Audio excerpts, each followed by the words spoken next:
na mamimili pa sila ng mga mahal na mansyon dyan sa Paris, France. Ibig sabihin, sa bawat poste, ang ibinubulsa pala nila mga 110,000 pesos. Wala pa silang hesitation na bumili ng mga mamahaling lugar. Akala mo walang sisita sa kanila. Ngayon, tatahimik na lang mo ba tayo? Hindi tayo imig kasi anyway, kalakaran naman yan. Wala pa silang hesitation na bumili ng mga mamahaling lugar. Akala mo walang sisita sa kanila. No? They are so bold, they're so brave, they're so courageous na mamimili pa sila ng mga mahal na mansyon dyan sa Paris, France, dupat sa 10-bedroom mansions sa mga napakamahal na distrito sa Paris, France. No? Hindi pa yan. No? Mga ibang mga pag-aaring napakamahal sa buong bansa, pinagbibili na nila lahat. No? Sama-sama sila. No? Ngayon, tatahimik na lang mo ba tayo? Hindi tayo imig kasi anyway, kalakaran naman yan. Anyway, binibigyan naman tayo ng 5,000 pesos, okay na tayo, ayuda. Okay na tayo. Okay, sige, nakawin nyo na yung mga bilyon-bilyon na yan. Okay lang sa amin yan, basta bigyan nyo kami ng ayuda. Kimbo, pasok. Ang good governance ho ba, nakasama ho ba dyan yung ayuda? Kung titignan nyo ho yung good governance, ano ho yung mga principles ho niya? Efficiency, effectiveness, transparency, accountability, citizens' participation, inclusiveness, rule of law, respect for human rights, authentic leadership. Hinahanap ko po yung ayuda, hindi ko po makita. First time in the history of Baguio City na bumabaha ho ang pera rito ngayon. Bumabaha para ibenta nyo yung inyong mga boto. In the same manner na bumabaha din para sirain kaming nagtataguyod ng good governance. Dahil inilalabas po namin itong mga dumi nila. Alam niyo, pag nagnanakaw ka ng 1 billion pesos a year, that would translate to 2.7 million a day.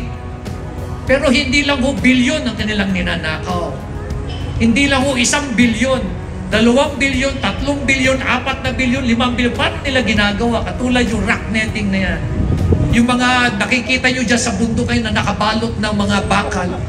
25,000 pesos, ang totoong presyo lang yan is 2,300, 2 to 3,000 pesos per square meter. Mas mahal pa doon sa mga lupa ninyo. 25,000 pesos, tingnan mo is 1 square meter. No? Katulad yung nilagay dyan sa kalsada na ilaw. No? Ang presyo niya sa kontrata, 11,780 pesos, 11,720 pesos. When in fact, ang presyo lang yan is 1,350 plus 200 na installation plus 246 na tax, 1,800. Ibig sabihin, 9,900 ang ninanakaw nila. Bawat piraso, bilangin nyo lahat yung mga piraso nandyan sa Quezon Road, sa Marcos Highway, sa Quezon Road, lahat yan. Millions and millions po yan. Hindi pa sila nagsawa, sana sa gitna lang nila lalagyan. 10 meters sana, international standard, ginawa nilang 5 meters, ginawa pa nilang 2.5 meters para mas maraming bilhin. Hindi pa yan, nilagyan pa nila sa kaliwa, nilagyan pa nila sa kanan. How many pieces were bought? 7 million in Mindanao, 7 million in Visayas, 10 million in Luzon, 24 million pieces times 9,900, that's 237 billion pesos na pinaghati-hatian nila. At yan yung ngayon yung mga binibigay nila sa inyo, tuwan-tawa kayo, na nakatanggap kayo ng 500, 1,000, pero ninakawan pala kayo ng bilyong piso, pero let us wake up, Apo. Let us wake up. Meron na naman silang ginawa. No? Ngayon, pinahinto na lahat ni Secretary Bunuan nung in-interview siya ni Ted Filon. Sabi ni Ted Filon, bakit itong ganito? Rock netting, bakit itong ganito yung presyo nito? Sabi ni Mayor Magalong, ganito. Tapos maya-maya, sinabi na naman niya, paano ho itong cat's eye? Sabi ni Mayor Magalong, ito yung presyo nito. Anong salita ni Secretary Bunuan? Oo, totoo nga yan. Exorbitant yan, kaya pinahinto ko na yan lahat. Paano itong mga roadside barrier? Nakita niyo ba yung yellow barrier sa nakalagay sa kalsada? Ang presyo ho nun is 121,330 isang metro. Ang totoong presyo lang yan is $255. So in short, $255, 14,000 pesos. Sabihin na natin, lagyan na natin ng logistics, lagyan na natin ng taxes, 20,000. Ibig ko sabihin, sa isang metro, ang kinikita pa lang nilang kickback, 100,000 pesos. Sa isang kilometro, 1,000 kilometers, 1,000 meters, ilang hundreds and hundreds of kilometers na nilagyan sa buong bansa. Yan po yung mga perang, mga taxes na binayaran ho natin. Diyan ho galing lahat yan. Pati ho yung mga ayudang pinibibigay ni ho nila na para iparamdam sa inyo, may utang na loob kayo sa amin. Actually ho yan yung mga taxes ho na binayaran nyo, dugo at pawis na pinaghirapan ninyo. Pero kung gastusin nila, pamigay nila lahat, akala mo kanila.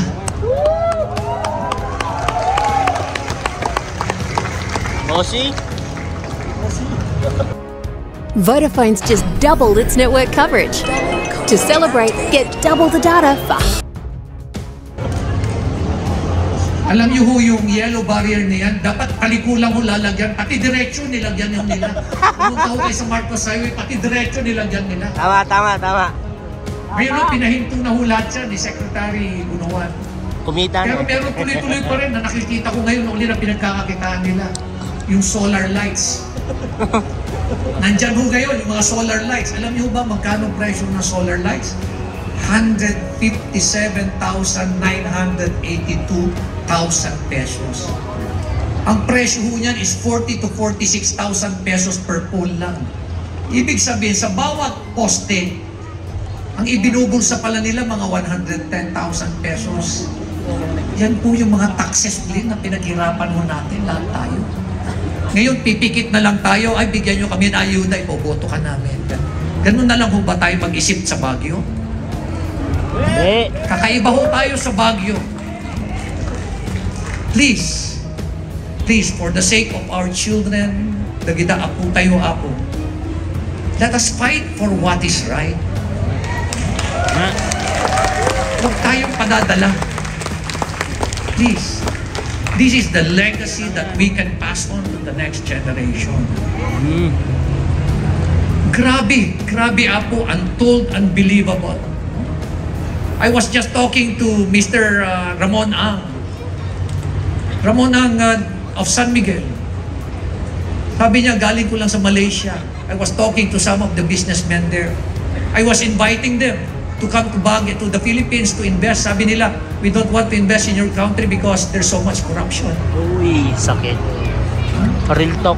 At ang tanong sa kanya is, what is happening to your country? What is happening to your country? Invited the wrong people. Invite the photo. Nakakalungkot isipin. Ganun na ang tingin sa atin.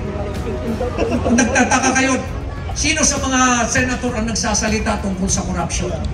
Can you give me a name, please? Rapid po. Sino sa mga congressman na nagsasalita tungkol sa corruption? Itong Marcoleta. Pwede pa si Marcoleta. Pwede pa, di ba? Congressman Marcoleta, sino pa? Si Brother Yadi Villanueva. Siguro meron pa, isipak. Pwede, meron pa. Sa mga governor, meron ba kayo naririnig na nagsasalita?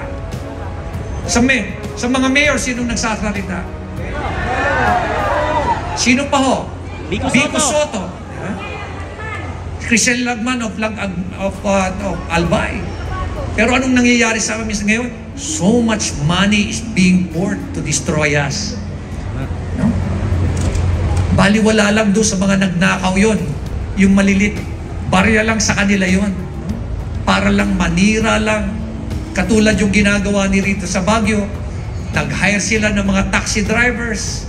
Matagal na pala nilang hinire yung mga taxi drivers. Sabi nung isang nakuha natin na isang kausap natin taxi driver. Pati senior citizen, kinutsaban na rin nila. Pati bata na rin, tinuruan na rin nilang magbigay ng fake news. Senior high at junior high. Ganun na ka-immoral ang sistema. Are we not a character city? Di ba? Ang sabi nung taxi driver pagsakay, scripted, sustained, deliberate. Ma'am, kumusta ho? Ano tingin nyo sa election dito sa Baguio? Ay, yan ho, kay Magalong ho yan. Yan ho, yung good taste.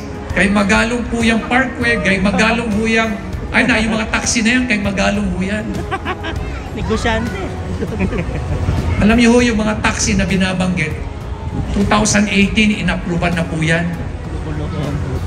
Alam ho ng mga ating mga councilor dito, 2018, it was approved. Hindi pa ako mayor ninyo. It was approved by the Traffic Management Working Task Force. Well represented po yung ating local government by the head of the Committee on Transportation.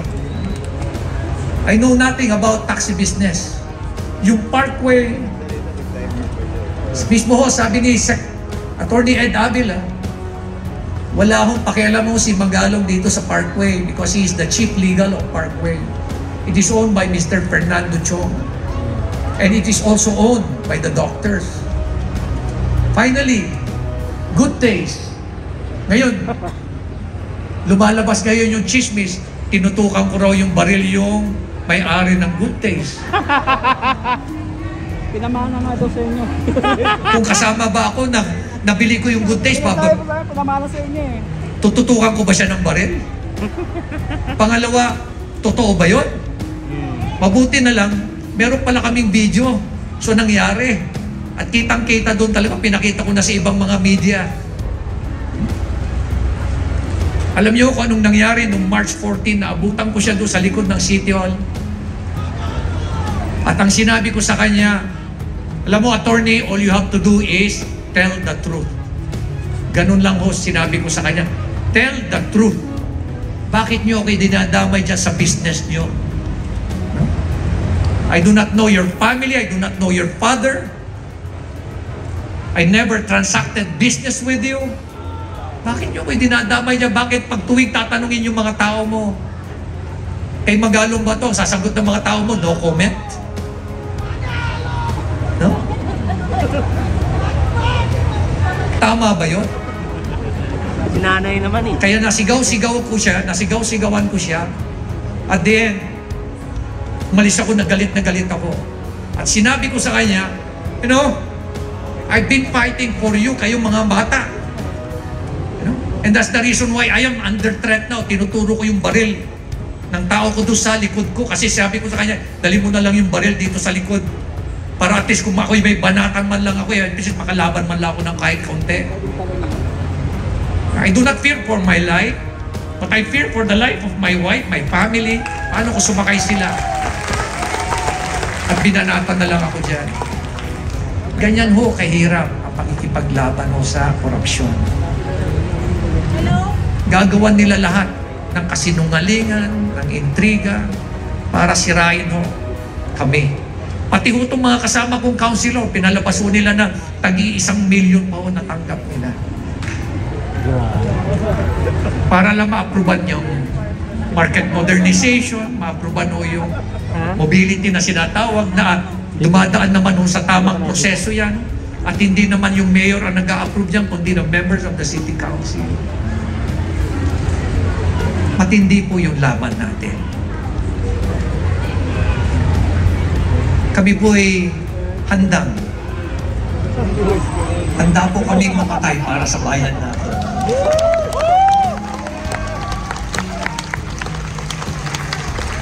And I fought in Abra. I was wounded in Abra. I was surrounded in 1985 by the NPAs for 3 days in Tinong, Ifugao. Nung inatake yung Lagawe in 1988, I was sent there to reinforce the soldiers. I fought the Abu Sayyaf in 2005. In 2006, I was supposed to be deliberated to be promoted to general, but because of the Garciliano tape, we decided to join the rebellion.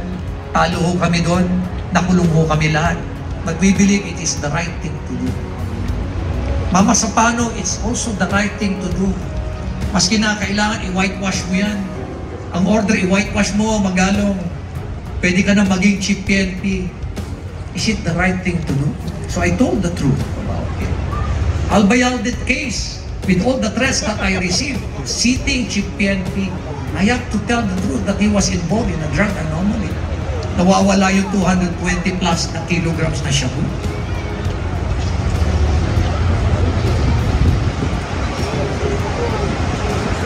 Please, don't allow it to happen here in the city of Baguio.